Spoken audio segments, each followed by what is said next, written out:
symboles mythologiques typiques, mais dans une histoire de science-fiction. Et donc là, il va y avoir un peu plus d'efforts que dans les contes, où je pourrais simplement vous dire, bah, regardez, ça correspond à tel dieu de la mythologie. Ouais, parce que non, là, on a des outils, des technologies. Donc du coup, c'est plus compliqué de comprendre ces archétypes, à quoi ils correspondent dans notre imaginaire collectif. Parce qu'on ne reprend pas des vieux symboles. Ouais. Je vous avais dit, le dragon, dans la Belle au Bois dormant, c'est un symbole qui existe depuis au moins 10 000 ans. Les dragons, il y a plein d'histoires de dragons. Donc on va regarder sur plusieurs dragons et puis on comprendra ce que veut dire ces dragons. Mais là, Matrix, c'est une histoire avec des modèles complètement nouveaux. Donc il y a un peu plus d'efforts à faire pour comprendre les symboles. Mais la science-fiction, c'est quelque chose de particulièrement intéressant. Pourquoi? Parce que les auteurs de science-fiction sont des gens qui jouent un peu dans notre époque à nous, qui est une époque qui est vraiment centrée autour de la science. Vous voyez, on est vraiment un âge qui est centré autour de la science. Les auteurs de science-fiction, ils jouent un rôle prophétique.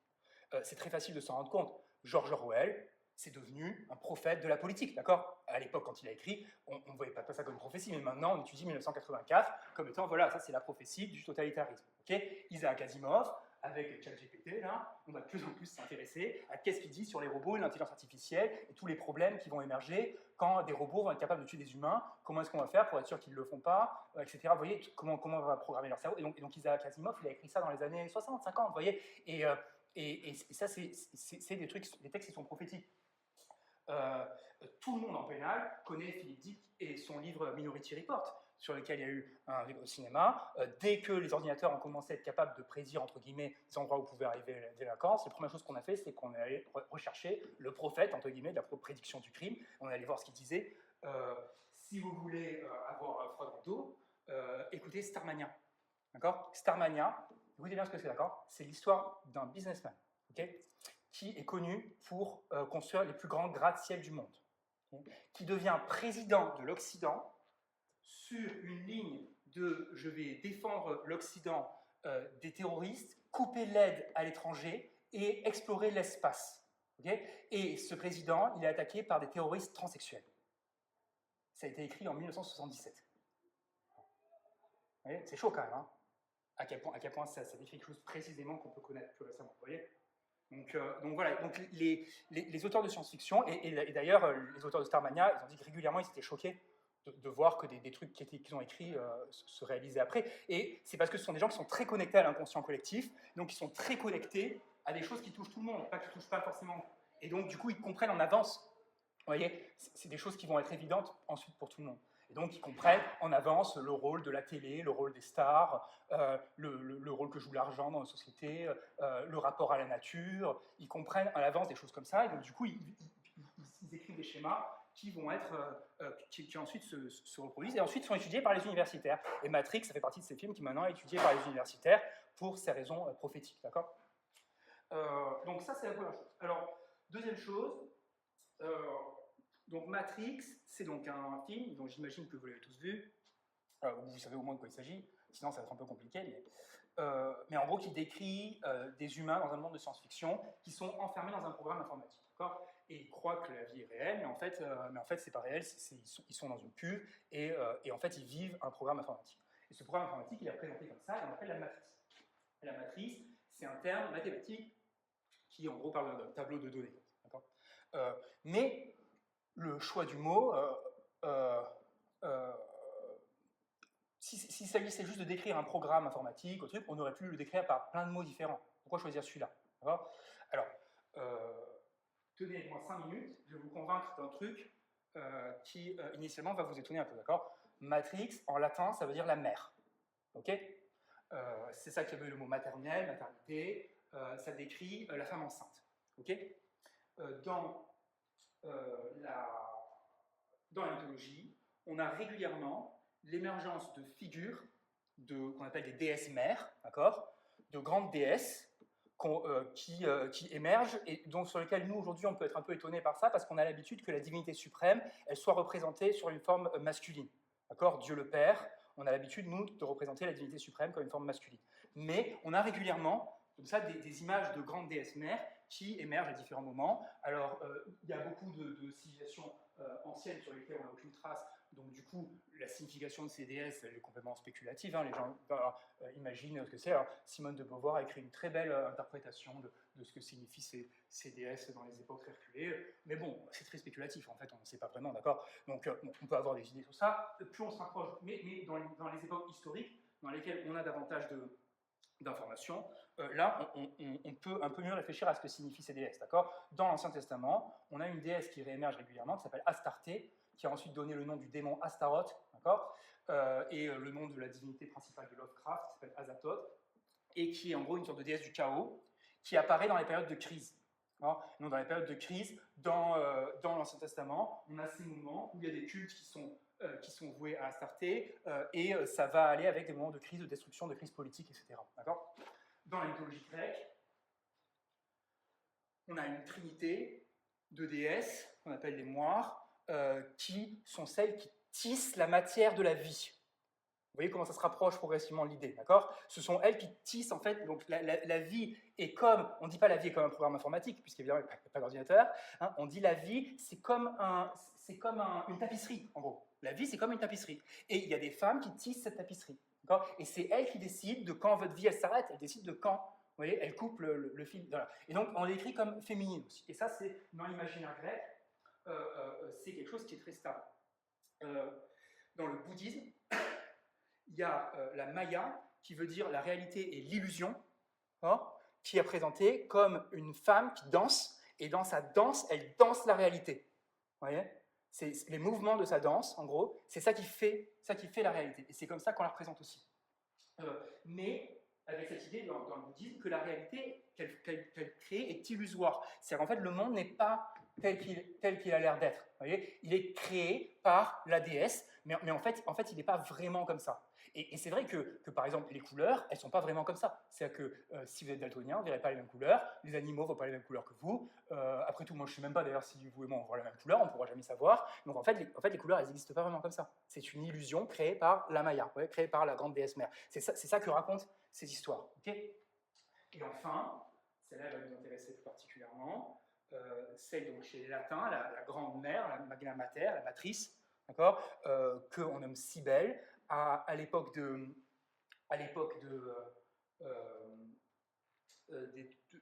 l'Empire romain, on a l'émergence de plusieurs cultes comme ça autour d'une grande déesse, Isis, la déesse égyptienne, Déméter, la déesse grecque, et Cybèle. Et Cybèle, ce qui est intéressant sur elle, c'est que donc elle est décrite comme donc là, en gros, celle qui engendre la réalité, d'accord ? Les prêtres de Cybèle sont des hommes eunuques ou transsexuels, d'accord, comme les auteurs de Matrix, hein, qui ensuite sont devenus transsexuels après avoir fait le film. Ok ? Troisième élément. Donc, la Matrice, elle est décrite comme la créatrice d'illusions, mais à un moment dans le film, on va la voir physiquement, d'accord ? Et quand on va voir à quoi elle ressemble physiquement, eh ben, elle ressemble à des poches utérines comme ça. Vous voyez ? À l'intérieur duquel en fait les humains grandissent comme des fœtus, avec un cordon ombilical, un liquide comme ça qui ressemble à un liquide amniotique, et ils sont constamment en fait nourris et pouponnés dans cette poche utérine dont ils sortiront jamais. C'est comme une grossesse éternelle, en gros. Vous voyez ? Et donc là le symbole de la mère, il est vraiment très très clair. Et quand au milieu du film, le héros sortira de la matrice, d'accord, il sort nu comme ça, comme un bébé. D'accord, c'est une sorte de premier accouchement, il sort nu comme un bébé. Donc les symboles, là, ils sont... vous voyez, une fois qu'on les a montrés, en fait, ça paraît évident que c'est ça que ça veut dire, d'accord ? Que c'est une façon d'exprimer dans la science-fiction le symbole de la déesse mère qui enfante le monde, qui est enceinte du monde, d'accord ? En gros, c'est ça que ça représente. Et dans ce film, cette déesse mère, elle est présentée exclusivement sous des aspects négatifs. D'accord ? Il y a rien, on ne dit rien de positif de la matrice.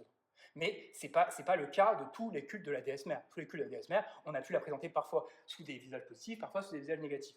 Comme j'ai pu vous l'expliquer à d'autres reprises, dans les systèmes polythéistes, tous les dieux ont toujours une face négative et une face positive. D'accord? Après, certaines histoires, elles peuvent insister sur un côté ou sur l'autre. D'accord? Mais tous les dieux ont toujours une face négative et une face positive. Par exemple, Apollon, eh ben, c'est lui qui a créé toute la science, donc ça c'est le côté positif, mais il est très orgueilleux, c'est le côté négatif. Vous voyez, Zeus, c'est lui qui garantit de la justice, donc c'est positif, mais il abuse des femmes, et ça c'est l'aspect négatif. Vous voyez, donc à chaque fois, ils ont toujours deux facettes, mais dans ce film, la matrice, elle va être présentée uniquement sous ces aspects négatifs, et les aspects positifs de la féminité, ils vont être représentés par d'autres femmes, d'accord, qui vont en fait montrer différents aspects positifs de la féminité. Ok? Ça va jusque-là? Ouais, ok. Alors, avant d'entrer toujours dans l'analyse du film scène par scène, je veux faire une dernière remarque générale. Dans La Belle au bois dormant, je vous avais expliqué qu'une des forces de ces contes, c'est qu'ils peuvent être interprétés à plusieurs échelles. Et je vous avais dit, par exemple, La Belle au bois dormant, on peut l'interpréter comme un drame familial. Une famille dans laquelle les parents placent trop d'attentes sur un enfant, ça peut créer toute cette pathologie qu'on voit ensuite se démêler dans l'histoire, d'accord?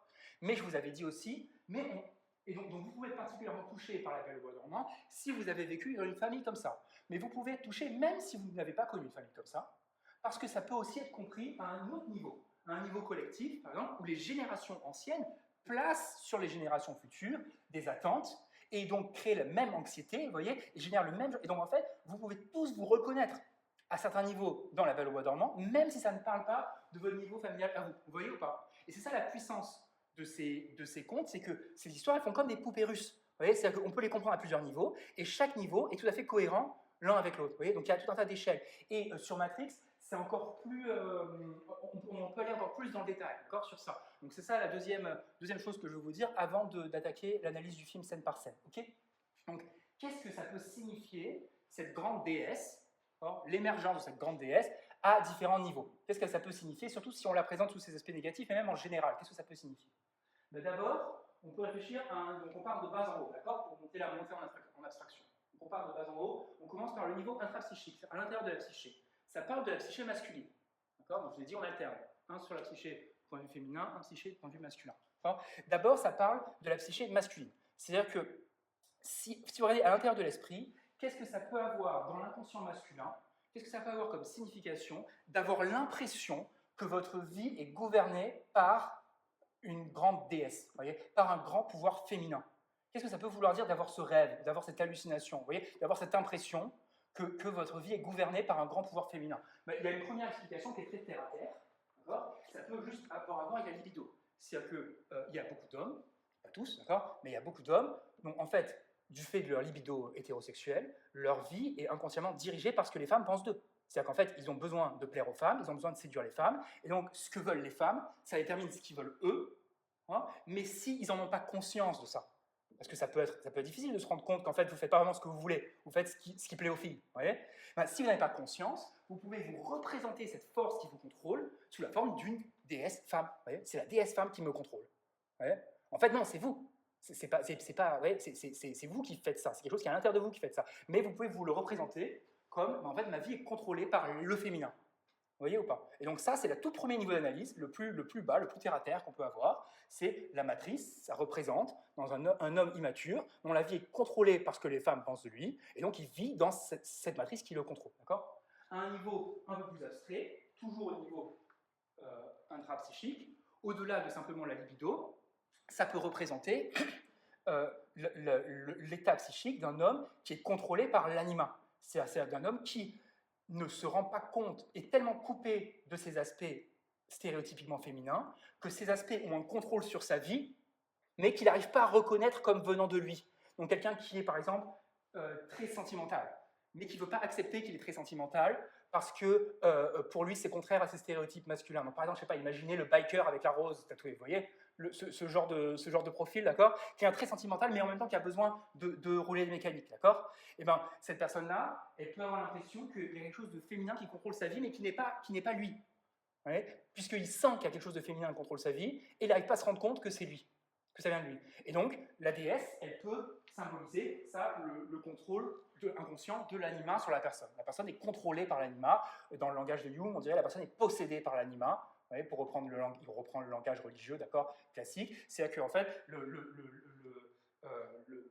l'archétype, comme il n'est pas reconnu, il prend le contrôle sur le comportement des personnes, et la personne étant dans le déni, elle n'arrive pas à se rendre compte de pourquoi elle fait ce qu'elle fait. D'accord ? Et donc ça peut apparaître sous la forme d'un rêve, sous la forme d'une hallucination, ou sous la forme d'une œuvre de fiction, d'accord ? Ou quelqu'un qui est particulièrement coupé de ses émotions, qui est particulièrement stéréotypiquement masculin, par exemple un hacker informaticien, d'accord ? Qui est particulièrement dans le stéréotype masculin, sans le contrôle d'une force féminine sur sa vie, mais il ne sait pas ce que c'est. Vous voyez ? Donc ça peut être ça. Ensuite, niveau d'abstraction suivant, évidemment, toutes ces questions de psychologie, ça commence par la famille. C'est ça que Freud a étudié en premier, les dynamiques familiales. D'accord ? Et donc, le schéma, l'idée, un enfant qui vit l'expérience, qui a l'impression qu'il y a une force féminine qui dirige sa vie, ça peut tout simplement représenter des dynamiques parentales où il y a un pouvoir maternel qui est omniprésent, d'accord ? Une sorte d'emprise maternelle dans la famille. D'accord ? Et maternelle, d'ailleurs, littéralement, c'est la mère qui a l'emprise sur la famille, ou alors symboliquement, il y a du maternage dans la famille, même si c'est le père qui est maternant, il y a du maternage dans la famille. D'accord ? Et donc, la dernière fois, on avait parlé de ça, parce que ça, c'est une situation qui ressemble à celle de la Belle au bois dormant. C'est-à-dire du parent qui a très très peur pour l'enfant, qui veut le mettre dans quelque chose où il est protégé, où il ne peut pas grandir. Et donc, on a ces trois fées qui coupent Aurore du monde et qui l'enferment dans un monde imaginaire, exactement comme les héros de Matrix sont enfermés dans un monde imaginaire par la matrice. Voyez ? Et ce que va vous dire dans le film, c'est que la matrice, la raison pour laquelle elle enferme les gens dans un monde imaginaire, c'est pour se nourrir de leur énergie. Vous voyez, les humains sont des piles. Voyez ? Donc, elle enferme les gens dans un monde imaginaire pour se nourrir de leur énergie. Et donc ça, qu'est-ce que ça symbolise dans une dynamique familiale pathologique ? Ça symbolise ce pouvoir maternel qui se nourrit narcissiquement de l'enfant, et donc crée un monde illusoire pour l'enfant, pour pas que l'enfant parte, pour pas que l'enfant mûrisse, parce que la mère a besoin de l'enfant, elle ne peut pas supporter que l'enfant parte, pas supporter que l'enfant s'oppose à elle, etc. Vous voyez ? Et donc, on parle dans la psychologie populaire de vampirisme psychique, pour parler de ça. Donc c'est la même idée, c'est qu'il y a des gens qui prennent votre énergie, en gros. Et donc, pareil, on peut imaginer, et je prendrai plusieurs exemples de ça quand je vous montrerai le film scène par scène, on peut imaginer que la matrice, ça peut représenter le fantasme, le rêve d'un enfant qui vit dans une famille où la mère écrase tous les autres membres de la famille et où elle infantilise les enfants, elle les empêche de grandir, et l'enfant qui n'arrive pas à affronter ça directement, il peut se représenter que son monde est contrôlé par une force féminine, par une grande déesse, vous voyez ? Parce que c'est ça qu'elle est pour lui. Pour lui, c'est ça, c'est une force toute puissante qui contrôle sa vie, vous voyez, et qui se nourrit de lui. Enfin, là, c'est le niveau le plus abstrait, donc je vais vous demander, ça va être un petit effort d'ouverture, d'accord ? Au niveau collectif, maintenant, au niveau collectif, qu'est-ce que ça peut symboliser pour toute une collectivité, pour tout un État, pour tout un monde politique? Qu'est-ce que ça peut symboliser qu'on partage tous ensemble le rêve collectif qu'une déesse émerge? C'est-à-dire qu'il y a une force féminine mystique dans notre monde, inconscient, vous appelez ça comme vous voulez, qui émerge. Alors qu'est-ce que ça peut symboliser? Ça peut symboliser plein de choses. Vous avez quelques exemples, là, ce n'est pas les seuls. Ce n'est pas une liste limitative, mais quelques exemples. La première chose que ça peut symboliser, pareil, on va de bas en haut, parce que c'est du moins abstrait au plus abstrait, d'accord ? La chose la plus basique que ça peut représenter qu'on vit dans une société où il y a un glissement vers une valorisation collective du féminin, d'accord ? Il y a, comme je vous l'ai expliqué, il y a des périodes où on valorise davantage les stéréotypes typiquement masculins, comme la compétition, l'ego, vous voyez, la force. Vous voyez, donc il y a des périodes où on valorise ces valeurs-là, il y a des périodes où on valorise des valeurs qui sont stéréotypiquement féminines, comme la coopération, l'harmonie avec la nature. Vous voyez, et donc selon les périodes, notre société est plus ou moins gouvernée par le masculin ou plus ou moins gouvernée par le féminin. Vous voyez ou pas? Et donc on peut se représenter la vision de la déesse, ça peut représenter le fait qu'il y a dans le collectif un moment où on est plutôt dirigé par l'idée du féminin que par l'idée du masculin. Vous voyez, je peux vous donner un exemple de ça, assez simple. Il y a en Europe une époque de chasse aux sorcières. D'accord? Et la chasse aux sorcières, ça n'arrive pas du tout à l'époque obscurantiste, entre guillemets. Ça arrive au moment où apparaît la science moderne. C'est juste avant les Lumières. C'est bizarre, parce que nous, si on dit chasse aux sorcières, on dit c'est un truc de Murray qui croit à la magie, machin. Non, non, pas du tout, c'est un truc du début de l'âge scientifique. Et la façon dont on peut comprendre ça, très simplement, c'est que c'est une période où on se met à survaloriser la rationalité, l'approche mathématique du monde, où on comprend tout, etc., la sorte de confiance en soi du scientifique qui a toujours été associée stéréotypiquement au masculin comme Apollon, d'accord? Et donc, du coup, on rejette l'inverse de ça, la connaissance intuitive, traditionnelle, connaissance des plantes qui se passent d'une génération à l'autre, etc. Tout ça qu'on associe à la sorcellerie. Vous voyez? Et bien, de la même manière, aujourd'hui, il n'y a pas de problème avec la sorcellerie. D'accord? Harry Potter, c'est le plus grand best-seller du XXe siècle, donc il n'y a pas de problème à valoriser la magie. Si vous allez dans un kiosque à journaux, vous trouverez de l'astrologie, de la voyance partout. Vous allez vous balader dans les pharmacies, vous trouverez les naturopathes. D'accord? Donc tout ça, on n'a plus aucun problème avec ça. D'accord? En revanche, c'est quoi la figure actuellement qui pose vraiment problème culturellement? C'est le complotiste. Ouais, le complotiste, c'est une figure masculine qui se développe dans des milieux majoritairement masculins, sur les forums, etc., qui, de la même manière que la sorcellerie, c'est une compréhension un peu symbolique de la psychologie. Vous voyez, la sorcellerie, c'est une compréhension symbolique de la psychologie. L'astrologie, vous comprenez facilement que c'est de la psychologie symbolique, en gros, d'accord? C'est facile de comprendre ça. C'est une compréhension par des images de la psychologie. Mais le complotisme, c'est une compréhension symbolique de la politique, d'accord? Je ne parle pas du complotisme, le fait de dire Macron a menti, d'accord? Je parle des vrais trucs de genre les Illuminati, les reptiliens, la Terre plate, ces trucs qui ressemblent à de la magie, d'accord? C'est quasiment que des hommes, et ça représente symboliquement la politique. Vous voyez? C'est-à-dire que, par exemple, la Terre plate, ce que ça représente symboliquement, ça représente que vous ne pouvez plus faire confiance à personne. Et donc, ça ne fait même pas si la Terre est ronde, parce que vous êtes dans une société où vous ne faites pas confiance aux élites. Et donc, vous pouvez représenter ça symboliquement par l'idée « ah ben, la Terre est plate ». De la même manière que les signes astrologiques, ça représente le fait que tout le monde n'a pas le même caractère. Quelqu'un de très naïf, il croit que tout le monde a le même caractère. Mais l'astrologie, il dit non, tout le monde n'a pas le même caractère, il y a plusieurs caractères. Et ces caractères, ils ne dépendent pas de toi, ils dépendent des astres, ils dépendent de quelque chose d'extérieur. Donc ça représente une vérité psychologique, mais maquillée sous des symboles. Et de la même manière, ces complots, ils représentent des vérités politiques, mais maquillées sous des symboles. Vous voyez? Et aujourd'hui, c'est alors la bête noire, le complotisme, c'est genre la bête noire de la société, c'est genre le danger de la société. On parle de comment faire pour empêcher que ça se propage sur les réseaux, etc. etc. Et ça, c'est, on pourrait dire, typiquement le miroir de la chasse aux sorcières. C'est une figure masculine qui est dévalorisée, qui est une façon dont des hommes, quand ils sont que entre hommes, parlent de politique. Vous voyez? Avec une façon très crue, symbolique, très cynique. Vous voyez, de toute façon, on essaie juste de nous avoir, machin, vous voyez, c'est très cynique. Et ça, c'est un univers qui est typiquement masculin. Donc, premier exemple de ce que pourrait représenter la déesse, c'est qu'on passe vers une valorisation du féminin. Ok? Étape suivante, on devient de plus en plus abstrait. Étape suivante, ce que peut représenter la déesse d'un point de vue politique collectif, c'est la bascule d'un État qui classiquement assumait le rôle du père, l'armée, la justice, la police, d'accord? L'État, classiquement, il assume le rôle traditionnel du père. On passe d'un État paternaliste à un État-providence qui, en fait, assure ce qui est traditionnellement le rôle de la mère. Le soin, la nourriture, l'éducation des enfants, etc. Tout ça, c'est nouveau. C'est des choses qui se développent au cours du XXe siècle. Et donc maintenant, vous vous attendez, en France, à ce que, via le RSA, via la sécurité sociale, via l'école publique, l'État fasse ce que faisaient les mamans au XIXe siècle. Vous voyez ou pas? Vous attendez à ce que l'État est devenu une femme, en quelque sorte, symboliquement. Vous voyez? Il y a une partie de l'État qui s'est féminisée, qui a pris le rôle de la mère. Et donc, une autre chose que peut symboliser cette déesse, vous voyez, c'est cette transformation du collectif, où maintenant, on s'attend à obtenir de cette mère fictive des choses qu'avant on aurait obtenues de notre mère en personne. Je dis, ça montre progressivement en abstraction. Point suivant, ce que ça peut représenter la matrice, et là on se rapproche de plus en plus de ce qu'ils mettent dans le film, d'accord, comme image littérale. Ce que ça peut représenter, c'est ce que Louis Althusser, qui est un philosophe politique des années 70, ce qu'il appelle l'appareil idéologique d'État.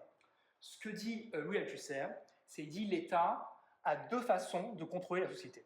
En gros, la société a deux façons de contrôler. La première façon qu'elle a de contrôler, c'est ce qu'il appelle l'appareil répressif d'État. Si tu ne fais pas ce que je dis, je te punis. D'accord? Donc la première façon qu'on a de vous contrôler, c'est ce que vous avez appris en droit pénal. Je fais une liste de comportements que tu n'as pas le droit de faire, et si tu les fais, je te tape dessus. D'accord? Donc c'est tout l'appareil, police, justice, etc. C'est une première façon de contrôler les gens. Ça. Et donc ça, l'appareil répressif d'État, ça correspond à une image qui est symboliquement qui est plus masculine. Okay? Mais Althusser va dire qu'il y a une deuxième façon de contrôler les gens. Ce n'est pas de les contrôler par la violence, mais de les contrôler par la ruse, par la manipulation. Au lieu de te dire, si tu désobéis, je te punis, je te donne des informations qui te créent un monde illusoire qui fait que tu vas faire exactement ce que je voulais que tu fasses. Et donc je t'éduque d'une manière, en te cachant, en créant un mythe historique, de manière à ce que tu fasses ce qu'on a envie que tu fasses. Je fais de la propagande d'État pour que tu sois du côté de la France dans toutes les guerres. Et donc, je vais à chaque fois aller chercher comment ça fonctionne la propagande de guerre. Vous verrez, à chaque fois qu'il y a une guerre, on dit toujours les mêmes 10 trucs. On dit toujours que c'est pas nous l'agresseur, qu'on a bientôt gagné, etc. Et on crée en fait une matrice, vous voyez, un monde illusoire dans lequel les gens d'eux-mêmes obéissent à ce qui est demandé sans qu'on ait besoin de les menacer, vous voyez, sans qu'on ait besoin de les punir, de les menacer.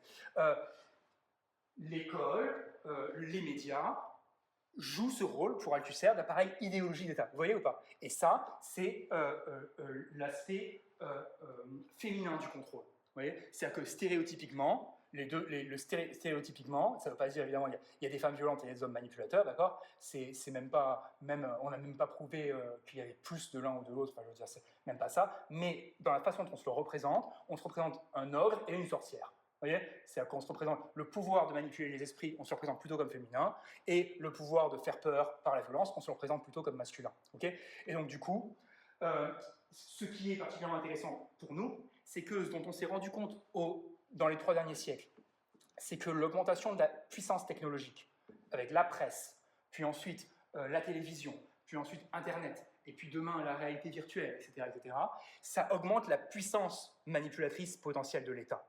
L'État est de plus en plus capable de manipuler les gens, vous voyez, beaucoup plus qu'il l'était avant. C'est-à-dire que maintenant, vous êtes dans la campagne, vous avez votre télé, et on peut vous balancer des images sur ce que vous devriez penser du monde, ou 3 siècles avant, vous voyez, c'était beaucoup plus compliqué de vous faire croire en des réalités que vous ne voyez pas vous-même. Vous voyez ou pas? Ouais. Et donc, ce que pressentent les auteurs de Matrix, en gros, c'est que cette augmentation des capacités de créer de la manipulation et de créer de l'image, ça va créer une inflation du pouvoir vers l'appareil idéologique et la répression sera de moins en moins utile. Et dans le film, la répression qui est représentée sous une forme masculine, c'est des agents, c'est des hommes qui apparaissent, elle apparaît que dans des cas exceptionnels. Normalement, il n'y a pas besoin de violence, parce que le mensonge suffit à contrôler. Et donc, ce qu'ils imaginent, en gros, ce qu'ils prophétisent, c'est que plus on aura de techniques de contrôle des esprits, moins on aura besoin de violence, et donc plus le pouvoir aura une forme stéréotypiquement féminine. Vous voyez? Plus on se représentera comme la mère manipulatrice et pas comme le père violent. Vous voyez? C'est comme ça qu'on se représentera de plus en plus ce qu'est le pouvoir. Okay? Et enfin, pour finir, la grande déesse, ça symbolise de façon très très abstraite aussi le renouveau. C'est aussi le fait qu'on a donc une grossesse, quelque chose qui va naître, quelque chose de nouveau, parce que sur le temps long, on a plutôt l'habitude de représenter la divinité comme masculine, et donc le fait que la divinité change, devienne féminine et devienne enceinte, ça sous-entend que quelque chose va arriver, qu'on est dans une période de crise, qu'on est dans une période de transformation, et on ne sait pas ce qui va accoucher de ça, vous voyez, ce qui va advenir de ça. Et donc, la déesse, elle a aussi ce symbolique de, vous voyez, elle va enfanter un nouveau monde, en gros. Vous voyez? Ouais. Donc, ça symbolise aussi ça. Donc, voilà, ça c'est pour l'introduction. C'est bon pour tout le monde? Jusque-là, ça va? On garde les questions pour la fin, de toute façon, ok? Allez, on commence l'analyse du film. Alors, le film commence par une figure féminine. La première scène, on rencontre une femme, et cette femme, elle s'appelle Trinity. Et donc là, maintenant que vous êtes rodés, ça ne vous surprend pas du tout qu'on l'appelle Trinity. Okay? Donc vous comprenez qu'elle va représenter 2 choses à la fois. vous vous rappelez dans la Belle au bois dormant, je vous ai dit très rapidement, parce qu'il n'y avait pas besoin de passer trop de temps dessus, que le prince il représentait deux choses. Il représentait à la fois la part masculine de la princesse, d'accord, à la fois l'animus, mais elle représente aussi son potentiel, aussi ce qu'elle pourrait être. Elle pourrait être un héros si elle intégrait la partie masculine. Ok. Et bien, Trinity, c'est la même chose. Elle va représenter la part féminine, puisque toute l'histoire va être racontée du point de vue masculin. Donc, elle va représenter la part féminine, la sœur, en quelque sorte, hein, du héros, au sort de sa sœur jumelle, d'accord, lui en femme, d'accord. Donc ça, c'est la première chose. Mais, d'emblée, en l'appelant Trinity et en la montrant comme un super-héros, d'accord, qui là, je vous le montre, elle casse la figure à 3 policiers, etc., on vous montre qu'elle a un potentiel, voyez, et que notre personnage qu'on va voir arriver juste après, le garçon qu'on va voir arriver juste après, si jamais il se rapprochait d'elle, il pourrait devenir comme elle, il pourrait devenir un héros comme elle, voyez. Et donc on la voit, elle, avoir tous ses pouvoirs, et on comprend que notre personnage masculin, il va pouvoir devenir comme ça s'il se rapproche d'elle. Ok. C'est ça la première chose. Et ça, au cas où vous ne l'avez pas assez compris, on rajoute le nom Trinity pour que vous compreniez que c'est une déesse aussi, mais la fois, c'est l'aspect positif de la déesse qui est présenté. Vous voyez, c'est ce qu'il pourrait être de plus haut s'il intégrait le féminin dans sa vie. D'accord. Donc, elle est présentée comme ça. Et la scène suivante, c'est donc, on est introduit au personnage de Néo, qui est représenté dans une maison qui est chaotique, comme la cabane des 7 nains, d'accord. C'est-à-dire que le masculin est présenté comme ne mettant pas d'ordre dans sa vie, d'accord. Il faut que ce soit Blanche-Neige qui vienne mettre de l'ordre, donc il est représenté stéréotypiquement comme le mec qui on ne fait pas attention à son environnement, mais pas d'ordre dans sa vie. Donc tout de suite, c'est le premier stéréotype masculin qu'on voit. Deuxième stéréotype masculin, l'informatique, d'accord, donc tous les métiers qui ont à voir purement avec la logique et avec les objets et pas avec des interactions humaines, sont des métiers qui sont très majoritairement préférés par les garçons. C'est comme ça. Donc si vous allez en faculté de psychologie, vous allez avoir 95% de filles. Mais si vous allez en faculté d'informatique, vous allez avoir 90%, 95% de garçons. D'accord. C'est comme ça. C'est pareil pour les plombiers et les infirmières. C'est pareil pour... Vous voyez, à chaque fois que vous prenez des métiers où on limite l'interaction humaine et on se pose beaucoup la question de comment résoudre des problèmes logiques, on trouve une surreprésentation de garçons. Donc, c'est un autre stéréotype masculin, c'est qu'il est informaticien. Et enfin, le troisième stéréotype masculin, c'est que, un peu comme la bête, de La Belle et la Bête, c'est un délinquant, d'accord. Il est un hacker, et au début, on le voit vendre une disquette, on ne sait pas ce que c'est que cette disquette, piratée, à des drogués. Bon, ça n'a pas l'air d'être particulièrement une occupation très noble, ce qu'il fait, d'accord. Je ne sais pas exactement ce qu'il fait pour eux, mais vous voyez, bon, on pense qu'il peut peut-être faire mieux de sa vie, vous voyez ou pas. Mais, à la différence de Aurore, d'accord, il est présenté tout de suite comme ayant du courage, pas peur de désobéir, vous voyez. Donc lui, il ne va pas avoir besoin de la même chose qu'elle. Elle, vous vous rappelez, elle avait besoin d'obtenir le courage de désobéir. Hein, et c'est grâce à sa rencontre avec le prince qu'elle a appris à désobéir ensuite aux faits, aux ordres des parents, etc. Lui, il sait désobéir, c'est pas le problème. Mais lui, il est en errance. C'est-à-dire que ce courage, il n'en fait rien de productif. Vous voyez, il s'en sert pour arrondir ses fins de mois en vendant des disques piratés à des drogués. Voilà, c'est pas ce qu'il pourrait faire de mieux. Hein. Ok. Et dans cette première scène, il y a un message qu'il reçoit sur l'ordinateur, donc on comprend que c'est un message qui vient de l'inconscient, d'accord. Il reçoit un message sur l'ordinateur, et ce message lui dit « Réveille-toi, il faut que tu suives le lapin blanc. Hein ». Donc évidemment, tout le monde comprend que ça, c'est une référence explicite à Alice au Pays des Merveilles, d'accord. Donc, dont on parlera, ça sera le 5e dont on parlera dans le cycle. Parce qu'il va y avoir beaucoup de points communs entre Alice au Pays des Merveilles et Matrix, mais moins quand même qu'avec La Belle au bois dormant. Mais un des points communs qu'il va y avoir, c'est qu'Alice au Pays des Merveilles, c'est une histoire où elle va rencontrer toutes ces figures masculines, vous voyez, le chapelier fou, le sorte de chaman, machin. Et là, c'est une histoire où il va rencontrer plein de figures féminines, d'accord. Et donc ça, c'est un des grands fils conducteurs qui ressemble un peu dans les deux histoires. Et donc Alice, elle rentre dans ce monde merveilleux en suivant un lapin, qui donc du coup symbolise le guide, en gros, ce qui va la guider, ce qu'elle doit suivre. Et lui, on lui dit qu'il faut suivre le lapin. Et donc le lapin, qu'est-ce que c'est? Et là, c'est cette fille-là. C'est-à-dire que juste après, donc, il rencontre sa bande de drogués là, à qui il vend des disques piratés, et il voit cette fille qui a un lapin tatoué sur l'épaule, et cette fille, c'est la première figure de l'anima qu'il va rencontrer, d'accord. Qu'est-ce que c'est? C'est symboliquement, c'est une fille qui représente la figure la plus basse de l'anima qu'un homme peut avoir. c'est-à-dire la femme comme un simple objet de désir. Vous voyez, c'est une femme séductrice qui est en gros une fêtarde, très maquillée, etc. Elle n'a pas exactement le genre. C'est pas sûr que j'aimerais avoir ça comme belle-fille pour mon fils. Vous voyez, si moi à la maison, je suis pas sûr que c'est pas exactement. Je préférerais Trinity Trinity. Vous voyez. Donc il y a un et c'est très important comme remarque parce qu'en fait ça veut dire que lui pour s'éveiller à ce que c'est l'anima, il a besoin de commencer par la base. C'est d'abord la différence entre les hommes et les femmes. C'est que la femme peut éveiller chez lui du désir.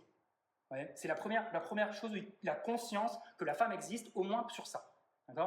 Et ce désir qu'elle peut éveiller, eh ben, c'est ça qui peut lui permettre de sortir de la routine dans laquelle il est. Je vais vous prendre un exemple concret, vous allez comprendre tout de suite. C'est un exemple que je n'ai pas inventé moi, mais qui vient de Marie-Louise von Franz dans son livre sur le Petit Prince. Vous savez, le Petit Prince, donc, c'est un petit garçon qui vit sur une planète, et cette planète, elle est envahie par des baobabs, d'accord. Les symboles, c'est très simple, le Petit Prince, c'est l'enfant roi, d'accord, l'enfant que ses parents mettent sur un piédestal, ok. La nature, c'est souvent un symbole féminin, et donc la petite planète, elle est envahie par la mer, parce que l'enfant qui est traité comme un petit prince, en général, il est traité comme un petit prince par sa maman, et lui, il ne peut pas grandir parce qu'il n'arrive pas à sortir de ce schéma du petit prince de sa maman, ok. Et donc, comment il fait pour s'échapper, pour empêcher que les baobabs détruisent sa planète? Il va voir Saint-Exupéry et il lui dit « Dessine-moi un mouton ». Vachement bizarre comme truc. Pourquoi dessiner un mouton? Et ce qui explique Marie-Louise von Franz, c'est quelque chose de très intelligent et qui s'applique exactement ici, c'est qu'elle dit en fait, le mouton, ça symbolise le conformisme, d'accord? C'est faire comme tout le monde. Okay. Et en fait, le conformisme, pareil, on peut facilement se représenter les aspects négatifs du conformisme. On peut dire, le conformisme, c'est ça qui fait que tout le monde a obéi à Hitler, d'accord? Donc ça a des mauvais côtés, le conformisme. Ok. Mais ce qu'elle va dire, Marie-Louise von Franz, ça veut dire le conformisme, ça a aussi des bons côtés. Et un des bons côtés du conformisme, c'est que le conformisme, ça peut être une façon d'échapper à une emprise sectaire, à une emprise maternelle, qui crée un monde autour de vous, et vous lui dites, je veux juste faire comme tout le monde, vraiment. Ouais. Et elle aura du mal à résister à l'argument de « je veux juste faire comme tout le monde ». Et le fait de faire comme tout le monde, c'est le début de la sortie de l'emprise. C'est pour ça que les sectes essaient de couper les gens de tout ce qui pourrait les rendre normaux. Parce que plus vous êtes en contact avec des gens normaux, des gens comme tout le monde, plus vous allez remettre en question ce que vous dit la secte. Et donc c'est pour ça que pour sortir de l'emprise du baobab, il faut un mouton. Il faut juste être comme tout le monde, c'est le début. D'accord ? Et de la même manière, Néo, pour sortir de l'emprise de la matrice, il faut qu'il aille en boîte de nuit avec une fille. C'est-à-dire que le début d'une vie normale, d'accord, une vie juste où il fait comme tous les gens, tous les autres garçons de son âge, d'accord, c'est le moment où il sort de ce monde dans lequel il est, qui est un monde complètement parallèle, où il est sur son ordinateur toute la journée, etc. Vous voyez, ça l'oblige, en fait, cette normalité, ça va l'obliger à remettre en question, à sortir de la prison mentale dans laquelle il est. Ça vous va ou pas? Pour vous donner un autre exemple très concret pour que vous compreniez tout de suite, quand vous avez un parent qui est très possessif et qui est très envahissant dans une famille, typiquement, qu'est-ce que fait ce parent-là? Il empêche l'enfant de nouer des relations romantiques. C'est typiquement ça qu'il va essayer de faire. Il va empêcher le petit garçon d'avoir une copine, la petite fille d'avoir un copain, parce que c'est ça qui va remettre en question le pouvoir parental. Si vous avez des parents qui ont des règles qui sont très contraignantes et qui sont très tournées vers eux-mêmes, très nombrilistes, votre petite copine, votre petit copain, il va vous faire remarquer, même si c'est la première fille venue. Elle va vous faire remarquer quelque chose qui va pas dans la famille. Vous voyez ou pas? Et donc du coup, la relation romantique la plus basique, c'est un danger pour l'emprise familiale. Vous voyez ou pas? Et donc c'est pour ça que Néo, le lapin blanc, c'est juste la première fille venue, voilà, qui va l'amener s'amuser. C'est tout. Il n'a pas besoin de plus que ça pour commencer. Vous voyez ou pas? Le début du chemin commence par ça. Mais ensuite, la preuve que c'est bien ça que ça symbolisait, c'est que quand il arrive en boîte de nuit, là, il rencontre Trinity. Là, il rencontre une figure supérieure de l'anima. D'accord? Ce que peut lui apporter la femme au-delà d'aller s'amuser. D'accord? Elle peut lui apporter plus. Et ce qu'elle lui apporte, Trinity, elle lui dit la même chose tout le long du film. Tout le long du film, ce qu'elle lui apporte, c'est qu'elle lui dit « fais confiance à ton intuition ». En gros. C'est ça le thème qui revient le plus. C'est-à-dire qu'en gros, on représente le masculin comme hyper rationnel, qui essaye de tout comprendre, et que du coup est coupé donc, de ses sentiments, de ses émotions, et notamment coupé de son intuition. C'est-à-dire du fait que parfois vous sentez un truc, mais vous ne savez pas pourquoi vous le sentez. Par exemple, vous ne sentez pas une personne, d'accord? Vous ne savez pas pourquoi. On dit mais enfin, il n'a rien fait de mal, il n'a pas de raison, machin, et vous dites, oui, c'est vrai, j'ai pas de raison. Et donc, si vous êtes coupé de l'intuition, vous dites, non, mais tu as raison, j'ai pas de raison de me méfier de cette personne, donc je ne vais pas m'en méfier. Voilà. Et ce que dit Trinity, c'est non, fais confiance à ton intuition. Voilà. Il y a autre chose qu'un monde hyper rationnel, hyper scientifique, etc. Il y a aussi le monde intuitif de la magie, vous voyez, où tu sens quelque chose et tu dois lui faire confiance. Et tant que Neo n'est pas connecté à son intuition, il va comprendre ce truc qui le perturbe, ce sentiment qu'il a d'être dans un monde qui ne va pas. Vous voyez, il a besoin de faire confiance à ça. Ça va jusque-là? Ouais. Et donc c'est ça qu'il va lui dire tout le long, et c'est ça qu'elle lui dit la première fois qu'elle le rencontre. Elle lui dit, fais confiance en ton intuition, et ils parlent ensemble d'une figure qui s'appelle Morpheus, qu'on va voir un peu plus loin. Et Morpheus, qu'est-ce que ça veut dire? Ils nous ont beaucoup facilité la vie avec les noms dans ce film, pour les symboles. Donc, Morpheus, ça veut dire le sommeil. Donc il y a des messages qui viennent du sommeil. Tiens, je me demande bien ce que ça peut être, d'accord? Et qui est représenté comme un homme, comme lui, avec la peau sombre. Et souvent, quand dans un symbole, quand dans un système symbolique, on représente en plus sombre les personnes du même sexe, ça représente l'ombre. De la même manière que Maléfice représente l'ombre et la part sombre de la vie d'Aurore, Morpheus il représente la part sombre, la part inconsciente de la vie de Néo. Et vous allez voir, ça sera évident quand il le rencontre, parce que Morpheus, tout ce qu'il fait, c'est qu'il fait que lui dire je vais juste te montrer ce que tu sais déjà, en gros. C'est en gros, je vais juste te faire prendre conscience que tu sens. Voyez. Donc en fait, ça représente juste cette ombre qui veut se faire connaître. C'est-à-dire que vous avez des situations où quelque chose ne va pas dans votre vie, vous sentez que quelque chose ne va pas bien, le réflexe stéréotypant masculin, c'est de se couper de ça. De dire non, non, mais je sens que ça ne va pas bien, mais il n'y a aucune raison pour que ça n'aille pas bien, donc c'est pas vrai.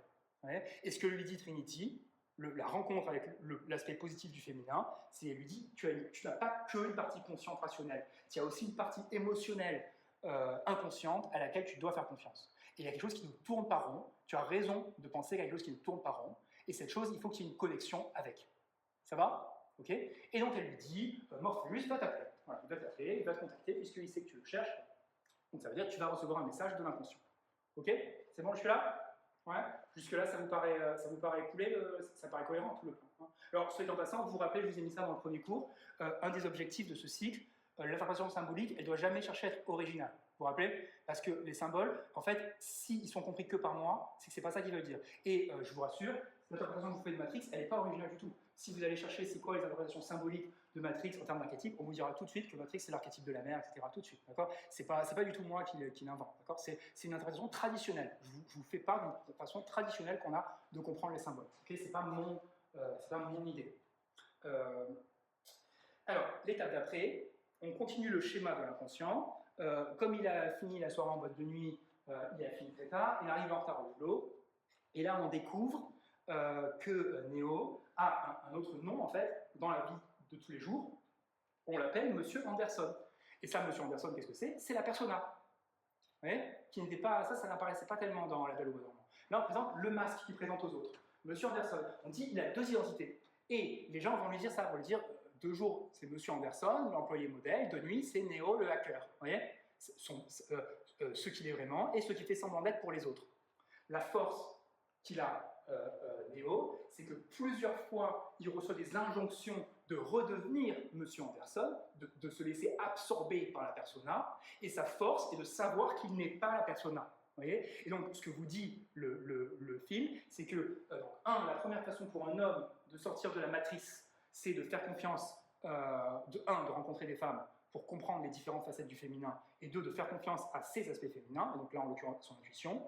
Et la deuxième chose qu'on vous dit, c'est que la deuxième façon pour une personne de sortir de la matrice, c'est de sortir de toutes ces choses-là qu'on a vues, voyez, de l'idéologie collective, de l'emprise maternelle, de toutes ces choses-là, toutes ces différentes choses qu'on a vues. La deuxième façon d'en sortir, c'est qu'il ne faut pas se confondre avec le masque qu'on présente aux autres. Pourquoi? Parce que ce masque, il est conformiste par rapport à toutes ces attentes idéologiques et culturelles. Et donc, si vous êtes obligé de vous conformer si vous ne voulez pas être viré de votre boulot.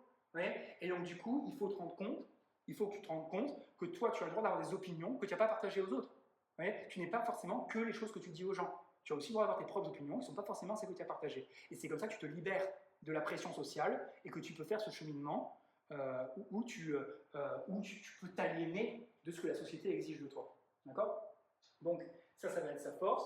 Les agents de la matrice contre qui il va se battre régulièrement dans le film, une des choses qui les caractérise, c'est qu'il le ramène toujours à cette identité. Ils disent toujours Monsieur Anderson, au lieu de l'appeler Neo. Vous voyez, il l'appelle toujours comme ça. C'est qu'en gros, pour le soumettre, il faudrait juste qu'il retourne dans ce moule de petit employé qui essaie de gagner sa vie, etc. Okay, étape suivante, il reçoit un appel de Morpheus, donc on comprend, ça veut dire il reçoit un appel de l'inconscient, et cet appel, d'accord, il va le sauver d'un moment où des agents le cherchent pour le capturer, d'accord. Et donc qu'est-ce qu'il fait? Il prend le téléphone, et le téléphone lui dit tout ce qu'il doit faire. Il lui dit, il faut que tu ailles dans ce couloir, là, il faut que tu te caches, là, ils vont arriver, etc. Donc, dans le film, c'est montré comme un truc de science-fiction. Si on montre que Morpheus, il voit toute la matrice, d'accord, il voit tous les chiffres, et donc il sait où vont être les agents, et donc du coup, il peut le guider. Ça, c'est le côté science-fiction. Mais si on l'interprète symboliquement, ce que ça veut dire, c'est que maintenant, il commence à comprendre que s'il fait confiance à ces messages d'intuition de son inconscient, ça peut le sauver. Vous voyez? Et donc, parfois, il n'a pas besoin de tout analyser. Vous voyez? Parfois, juste, il faut faire ça, je le fais. Voilà. Et je n'ai pas le temps de me demander ce que c'est la bonne idée. Donc là, il est pris dans l'urgence et il fait confiance donc, au téléphone. Et donc, du coup, comme ça, il arrive à se sortir. Mais, ce qu'on vous montre aussi, vous vous rappelez dans La Belle au bois dormant, l'union entre le masculin et le féminin, elle n'arrivait pas à se faire du premier coup. Et ça, c'était symbolisé par la robe qui était un coup rose, un coup bleu. Et la première union était très moche. Et très, c'était pas harmonieux du tout. Vous voyez, il y avait la peinture rose et bleue, comme ça, c'était pas. Parce qu'elle n'arrive pas à intégrer ça du premier coup. Ouais. Et là, c'est pareil, qu'est-ce qui va arriver? Il fait tomber le téléphone. Ouais. Ça veut dire qu'il perd la connexion avec l'intuition. Il n'arrive pas à lui faire confiance jusqu'au bout. Ouais. Il perd la connexion et du coup, à cause de ça, il se fait capturer une première fois. Ouais. Donc ça vous montre que même s'il a compris, même si le cheminement de maturation des gens, c'est pas avant ils étaient immatures, ensuite il y a un éclair de génie et ensuite ils sont matures. C'est pas ça, vous voyez. Ils comprennent progressivement et puis on fait 2 pas en avant, 1 pas en arrière. Il y a des échecs. Et ces échecs, on apprend des leçons. Mais ce n'est pas d'un coup que tu deviens positif. Vous voyez? Donc c'est ça qu'on vous montre. C'est que ça ne va pas être positif d'un coup. Il y a des régressions. Et donc, il reçoit le message. Au début, il fait confiance au message. Après, il n'arrive plus à faire confiance au message, en gros. Et du coup, il se fait capturer. Il est libéré. On passe, ça, ce n'est pas des scènes très intéressantes pour nous. Et il retrouve Trinity. Et Trinity le conduit physiquement à Morpheus. Donc c'est exactement la suite de ce qu'il y avait avant. Avant, elle lui avait parlé, et du coup, ça lui permet qu'il l'appelle, et maintenant, elle retourne le voir, et cette fois, elle le conduit en personne. C'est toujours pareil. Elle, le féminin, ça lui sert de guide dans l'inconscient. C'est ça qui lui manque pour comprendre, en gros, ces messages qu'il a au fond de lui. Et le conseil qu'elle lui donne, c'est d'être honnête avec Morpheus. Et ça devrait vous rappeler. Vous avez vu, il y a beaucoup de points communs avec La Belle au bois dormant depuis le début. Hein. Ça devait vous rappeler une des choses que je vous avais dit sur La Belle au bois dormant. Dans La Belle au bois dormant, je vous ai dit, quand le prince fait le cheminement à travers les barrières de l'inconscient, qui sont représentées par les ronces, il a une épée de vérité. D'accord? Et je lui ai dit, c'est parce que la vérité, en gros, le fait d'avoir un rapport honnête à la réalité, un rapport honnête à soi-même, c'est la seule façon de s'en sortir, en gros, quand on creuse, quand on essaie de prendre conscience des choses. Prenez un exemple qui est très basique. Donc on reprend l'exemple de pathologie familiale. D'accord? Prenez un exemple de pathologie familiale. Donc vous avez un enfant qui grandit, qui devient adolescent, qui est en souffrance, et cette souffrance, elle est en partie liée à une pathologie dans la famille. Okay, l'enfant, il pourra, l'adolescent ensuite, par exemple, imaginez, je ne sais pas, moi, qui sont en thérapie par exemple, ou avec des amis, il se rend compte progressivement de ce qui ne va pas dans sa famille, il pourrait très facilement se mentir à lui-même pour ne pas avoir à affronter tout ce que ça implique, tous ces problèmes, vous voyez, ce que ça implique par rapport à qui sont ses parents, ce que ça implique par rapport à ses responsabilités, à la situation peut-être de danger dans laquelle il est. Il y a beaucoup de choses très lourdes là que ça va impliquer. Et donc, une tentation va être de se mentir. Et donc, de la même manière que, pour que Aurore sorte du coma, il faut triompher des ronces à l'aide de l'épée de vérité. De la même manière, Trinity dit à Neo que quand il va rencontrer Morpheus, il faut qu'il le rencontre, il faut qu'il le rencontre avec honnêteté. Il faut qu'il soit honnête avec lui, il ne faut pas mentir. La rencontre avec l'inconscient, elle peut réussir à condition que tu ne mentes pas. Tu ne mentes pas à toi-même. Okay, et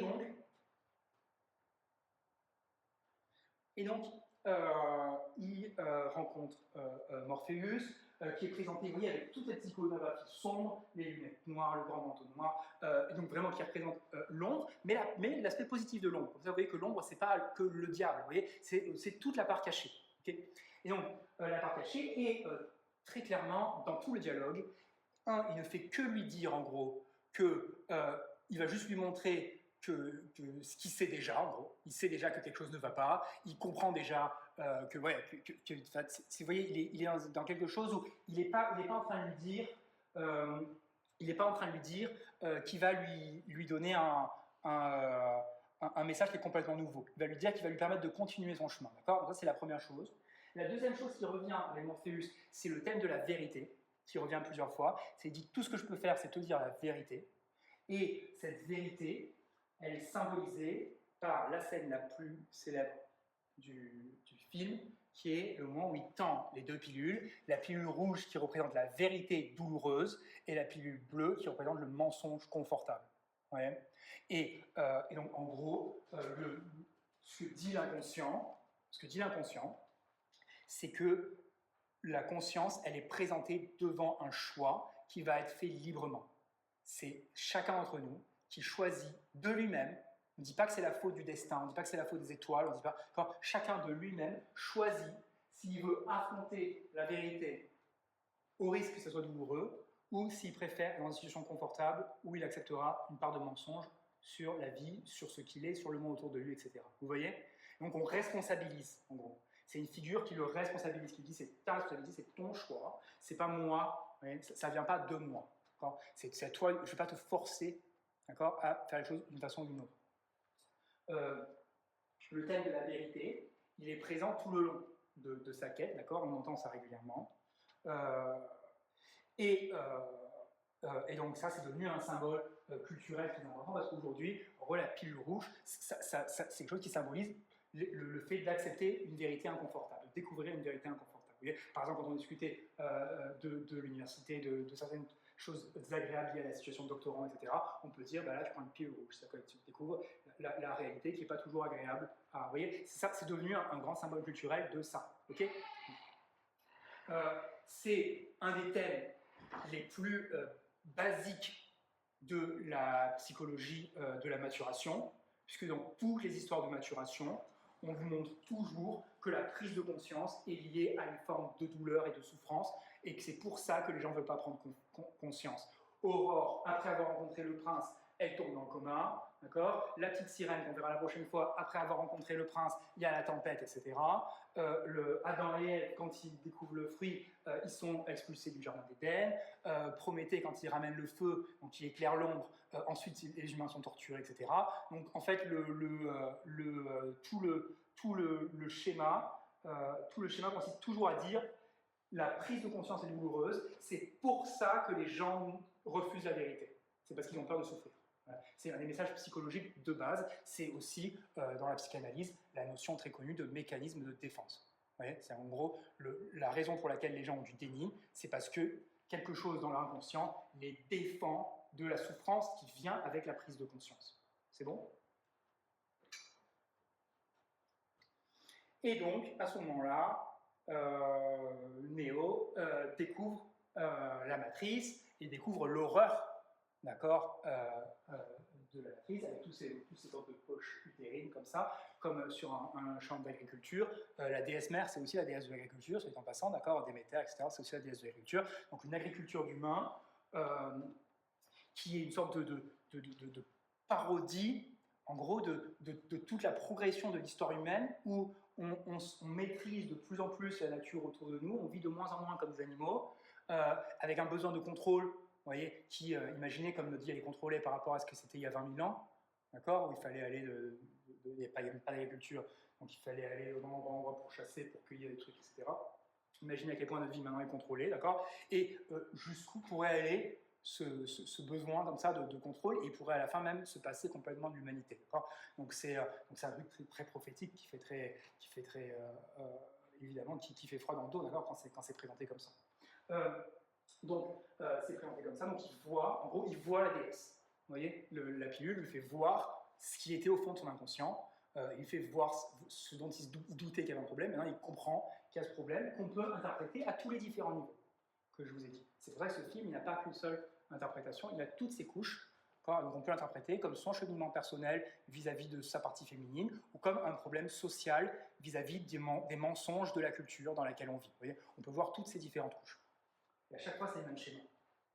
Et ensuite, qu'est-ce qui se passe? Exactement comme Aurore, il faut qu'il dorme un petit peu. Voilà. Alors, il a besoin de dormir à 100 ans, d'accord, mais en fait, ce qu'on vous montre, c'est que la découverte de la vérité, elle est traumatique. Et qu'ensuite, la personne a besoin d'une période de dépression, d'accord, pour intégrer ce dont il s'est rendu compte. C'est pour ça qu'on a du déni. Voilà. C'est qu'ensuite, il va devoir passer plusieurs heures, plusieurs jours dans le lit à se rendre compte de ce qu'il a vu. Et ce qui est très intéressant dans cette forme de trauma, c'est qu'en gros, dans l'image qu'on présente de la matrice, il y a deux formes de trauma auxquelles il est exposé. Le premier trauma, c'est l'illusion, c'est le fait que des choses qu'il pensait vraies sont fausses. Et donc, on vous a menti. C'est le premier trauma. Mais le deuxième trauma, c'est que ces mensonges, ces illusions, elles ne sont pas le fruit du hasard. Elles servent les intérêts égoïstes de ceux qui ont créé ces mensonges et illusions. Ça veut dire que vous êtes l'esclave de quelqu'un sans le savoir. Vous voyez ?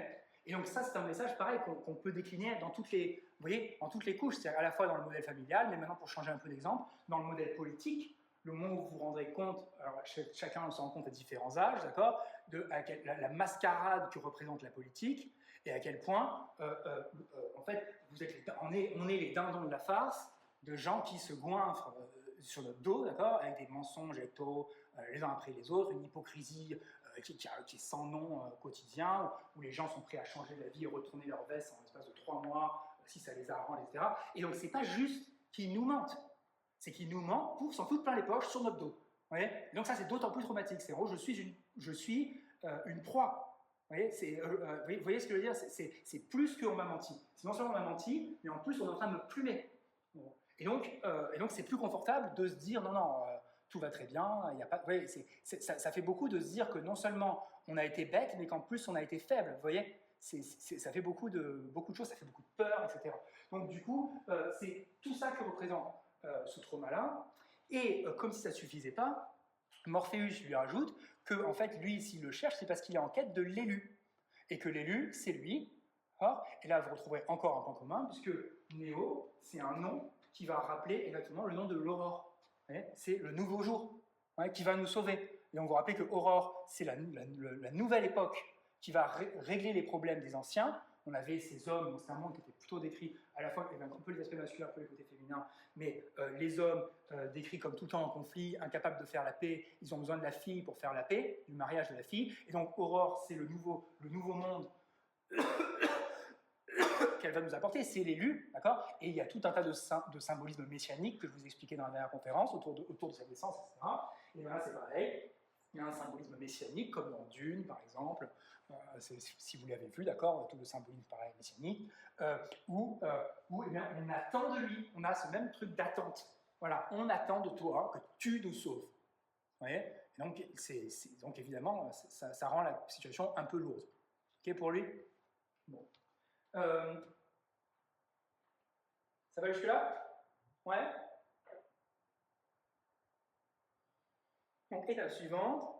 Ensuite, il rencontre un autre personnage, qui est le traître, d'accord, en gros, qui s'appelle Cypher. Et là, pareil, il nous aide avec les noms, parce que Cypher, ça veut dire en gros le cryptage, d'accord? Et Cypher, il va représenter les barrières, d'accord? Les mécanismes de défense, les barrières.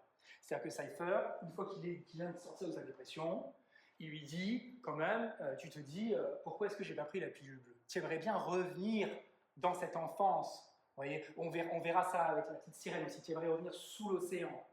Tu aimerais revenir dans ce monde confortable où tu étais avant, quand même. Non? Il le tente, vous voyez, comme ça. Tu n'aimerais pas ne pas savoir la réalité? Tu préférerais pas vivre dans le mensonge? Donc, c'est les mécanismes, vous voyez, ces barrières qui empêchent les gens de prendre conscience ou qui essaient de les ramener, vous voyez, de les faire régresser dans un état infantile, comme ça. Et Cypher, c'est un personnage où, avec à peine quelques scènes, il est très intéressant parce qu'il dit beaucoup de choses sur ces mécanismes de défense, sur pourquoi les gens n'arrivent pas à sortir de la matrice, quel que soit le niveau d'analyse qu'on a. La première chose qu'il va vous montrer, c'est que d'abord, il aime bien regarder les jolies filles. d'accord? Donc, ah, j'aime bien regarder les blondes, les rousses dans la matrice. Ensuite, il aime bien bouffer, d'accord? Ah, j'aime bien le bon steak, machin. Ensuite, il aime bien boire de l'alcool parce qu'il est anxieux, d'accord? Ok, très bien. Ensuite, il aimerait être riche. Il a une discussion avec un agent, il lui dit, si vous me ramenez dans la matrice, je veux être riche et je veux être célèbre. Et il dit tout ça. Voilà. Et donc, on comprend qu'en fait, ce qui retient l'homme dans la matrice, c'est ces petites tentations, ces petites émotions qui le contrôlent.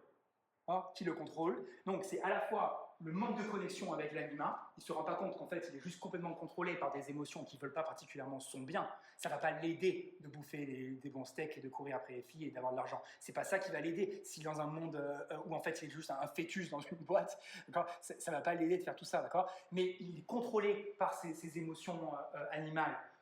Il est coupé de ça, et ces petits plaisirs à court terme, immatures, c'est ça l'immaturité, immature, c'est ça qui fait que la personne n'arrive pas à traverser l'autre côté du miroir. Et là, on peut prendre deux exemples très simples.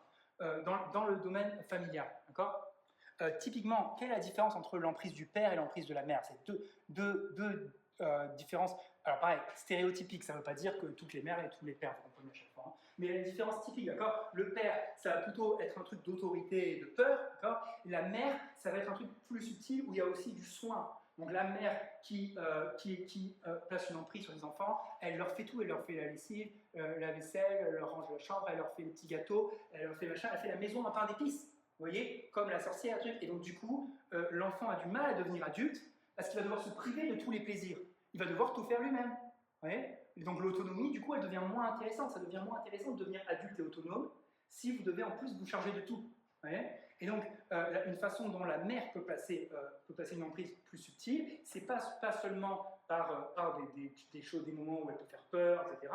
C'est aussi par toute cette situation de dépendance, d'infantilisation qu'elle peut créer juste en donnant du plaisir, en donnant, vous voyez, en créant du soin, etc. Et donc, du coup, en fait, l'enfant va devoir accepter qu'il va devoir, sans doute manger moins bien, s'il doit partir de l'antre, en gros, maternel, d'accord? Il faudra qu'il bouffe moins bien, il faudra qu'il fasse sa lessive lui-même, il faudra qu'il fasse son ménage lui-même, il faudra qu'il fasse, etc. La vie sera moins rigolote. Et eux, ils vous détentent et ils vous dépeignent ça sous le fait que dans la matrice, ils mangent tous du blé qui n'a pas de goût, d'accord? Excusez-moi, à l'extérieur de la matrice, ils mangent tous du blé qui n'a pas de goût, ils ont une vie ascétique. Où ils refusent en gros les plaisirs. Et la seule façon d'être complètement libre, c'est de refuser les plaisirs. Et ça, c'est évidemment un thème central des messages religieux, qu'il s'agisse de Bouddha, de Jésus, d'accord? C'est qu'en gros, le Messie, celui dont on attend qu'il nous libère, c'est quelqu'un qui est capable de refuser tous les plaisirs. Et du coup, n'ayant aucune tentation, il n'y a pas de raison qu'il croie autre chose que la vérité. Alors que s'il avait la tentation pour l'un de l'argent, pour l'autre de la célébrité, comme Raël par exemple, qui fait des courses de Formule 1, d'accord, ou pour l'autre de la sexualité, pour autre, comment on reconnaît les gourous de secte par rapport aux fondateurs de religion, d'accord? C'est que les gourous de secte, ils se servent en gros de leur situation pour leur petit plaisir personnel, vous voyez, pour la célébrité, pour la reconnaissance. À ce moment-là, tu as en quelque sorte un conflit entre si je dis ça, c'est peut-être vrai, mais j'aurai moins de plaisir.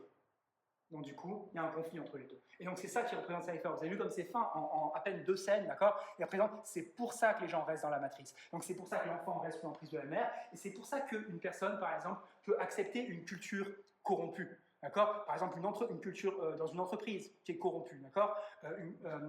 Confucius a cette très belle phrase, d'accord, le sage Confucius a cette très belle phrase, dit dans un monde qui est déshonorable, c'est déshonorable de recevoir des honneurs. C'est-à-dire que si vous avez une société qui est corrompue, il ne faut pas vouloir de médailles. Parce que les gens qui vont vous donner des médailles sont des gens corrompus. Et donc, du coup, ils vont attendre de vous que vous vous comportiez comme eux. Et donc, la personne qui peut nous sortir de la corruption, c'est une personne qui ne veut pas de médaille, forcément. Vous voyez ou pas? Donc, c'est ça l'idée.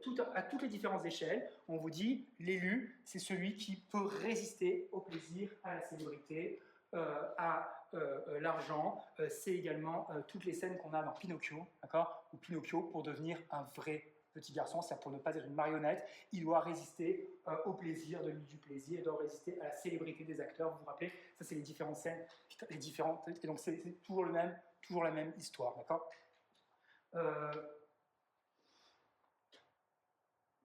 Donc après cette tentation, Néo rencontre une nouvelle femme.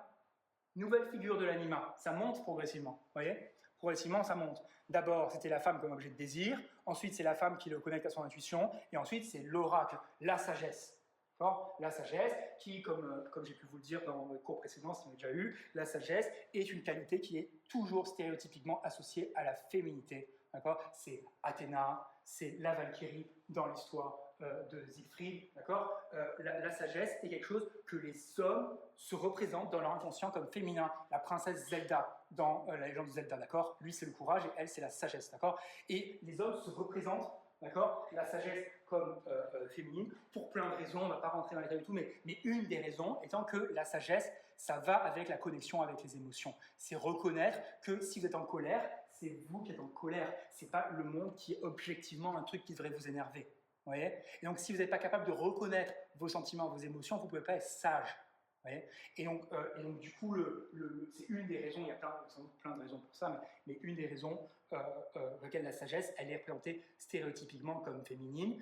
Le mot Sophia, en grec, c'est évidemment un prénom féminin, et ça veut dire la sagesse. Et les philosophes, typiquement, typiquement, ça désignait des hommes amoureux de la sagesse, amoureux de Sophia. Ce pas des sages, vous voyez? C'est ceux qui veulent recevoir le message de la sagesse. Et vous avez ça très clairement, par exemple, dans Platon, où Socrate reçoit des messages d'Athéna. Si vous lisez le Criton, il reçoit des messages d'Athéna. Vous avez ça aussi dans une des chansons les plus connues des Beatles, Let It Be, où Paul McCartney, à l'époque où les Beatles allaient se séparer, il raconte un rêve, la chanson dit ça, où il voit apparaître la Vierge Marie qui lui donne des mots de sagesse. Et il lui dit, laisse tomber, voilà. Arrête de t'attraper. Il faut lâche le contrôle. C'est ça qu'elle lui dit. Et la chanson raconte ça. Et la chanson dit, je vois la Vierge Marie qui me donne des mots de sagesse. Donc je vois une très haute vision du féminin. Donc ça monte progressivement. Vous voyez, sa vision du féminin monte progressivement. Et plus sa vision du féminin augmente, plus il va être capable de sortir de l'emprise du féminin sombre sur sa vie. Et donc, l'oracle, et encore une fois, là aussi, c'est vraiment un thème qui a tout le long. Encore une fois, l'oracle, elle lui dit absolument rien qui ne sache pas déjà.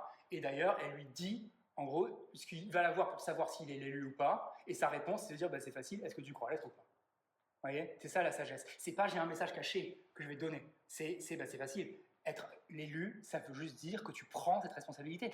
Donc tu la prends ou tu la prends pas. C'est ça que ça veut dire. Vous voyez, c'est pas un truc magique. Vous voyez, c'est juste, c'est de la sagesse. C'est-à-dire qu'une fois qu'on vous l'a dit, c'est évident. La sagesse, c'est ça. C'est une fois qu'on vous l'a dit, c'est quelque chose d'évident. Vous voyez, c'est pas comme une théorie scientifique.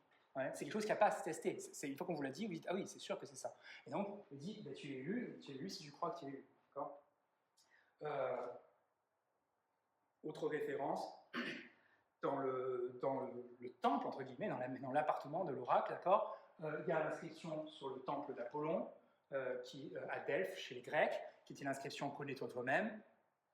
La prêtresse d'Apollon, l'oracle d'Apollon était une femme, d'accord, qu'on appelait la Pythie, et donc c'est du même genre de schéma, ok. Chez les Grecs, c'était un pèlerinage très important d'aller voir la Pythie et de recevoir son message pour votre vie, d'accord, pour vous guider dans votre vie. C'était une pratique religieuse importante. Et il y avait inscrit sur le temple d'Apollon deux choses. Une chose qu'on va voir un tout petit peu après, qui était qu'il faut de la mesure en toute chose, aucun excès. Il faut être équilibré, en gros, d'accord. L'équilibre, c'est quelque chose dont on va parler un petit peu après. Donc ça, c'est la première chose qui avait inscrit sur le temple. Et la deuxième chose qu'elle avait inscrit sur le temple, c'est connais-toi toi-même. Et connais-toi toi-même, qu'est-ce que ça veut dire? Ça veut dire exactement tout ce qu'on voit tout le long. C'est en gros, il faut reconnaître l'ombre. Voilà. Il faut intégrer l'ombre. Il faut prendre conscience de ce qu'on est. Et celui qui aura pris complètement conscience de ce qu'il est, il pourra guider tous les autres. C'est pas juste pour vous, c'est pour tous les autres. Vous voyez, parce qu'il arrêtera de projeter. Il prendra les responsabilités pour lui, il arrêtera de reprocher à un tel ceci, à un tel cela, il comprendra quelle est sa responsabilité, et de là, il servira d'exemple pour tout le monde. Donc, il voit ça, et elle lui dit ça, et donc lui, comme il doute, elle dit, si tu ne penses pas que tu es élu, tu n'es pas élu. Alors. Voilà. Et donc, du coup, évidemment, il attendait un meilleur message que ça, et donc, il repart aussi. Alors, scène suivante, entre-temps, il y a quelques bagarres.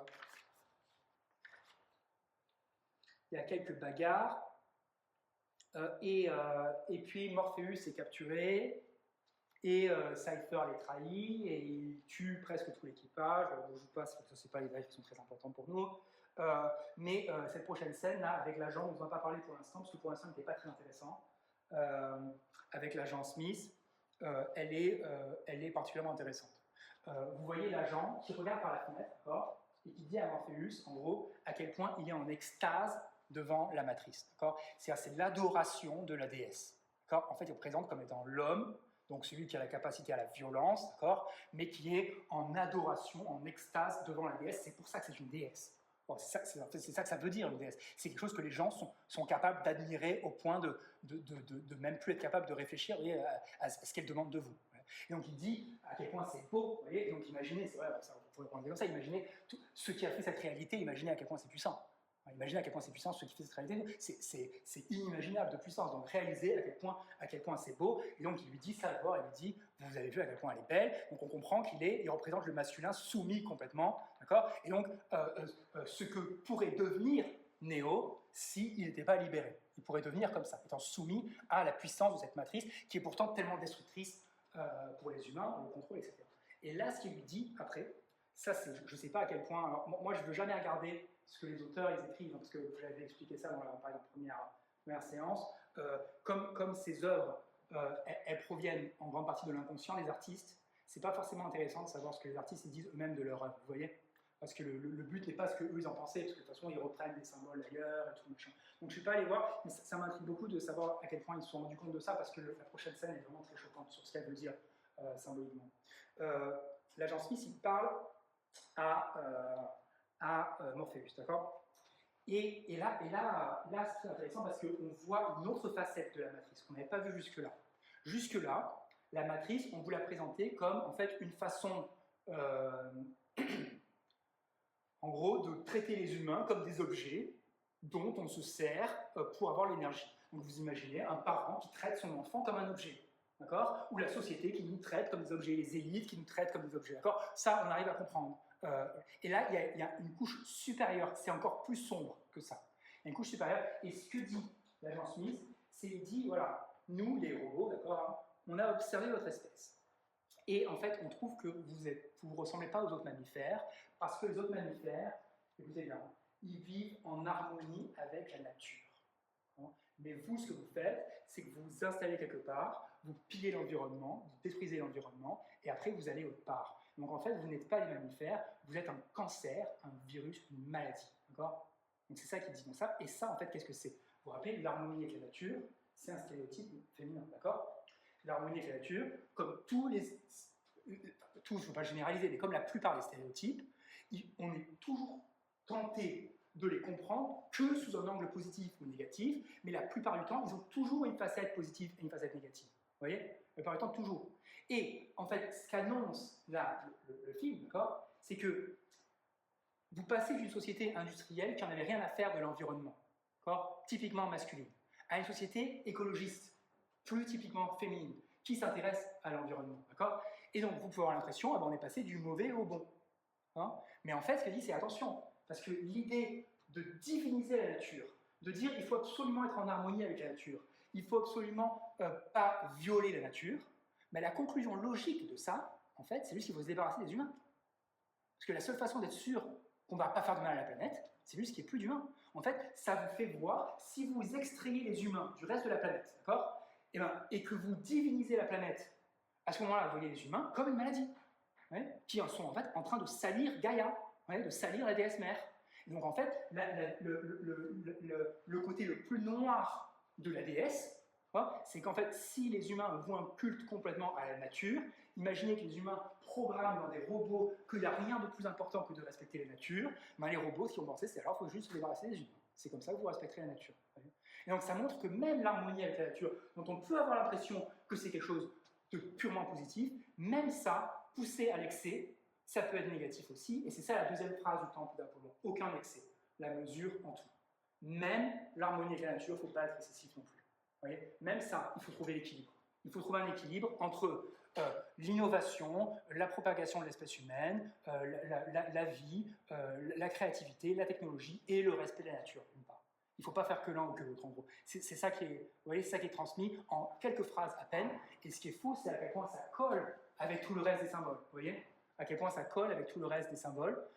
C'est-à-dire que la face noire, on nous montre la face noire de cette image qu'il y a dans tous les Disney de la princesse qui est en harmonie avec les animaux. Vous voyez, elle a toujours les écureuils, les petits oiseaux qui viennent sur elle, etc. Ça, c'est la face positive. Et on vous dit, et voilà, ça a une face sombre. Voilà. C'est qu'à la fin, si vous tombez amoureux de tout le reste de la nature, vous allez juste détester les humains. Ouais.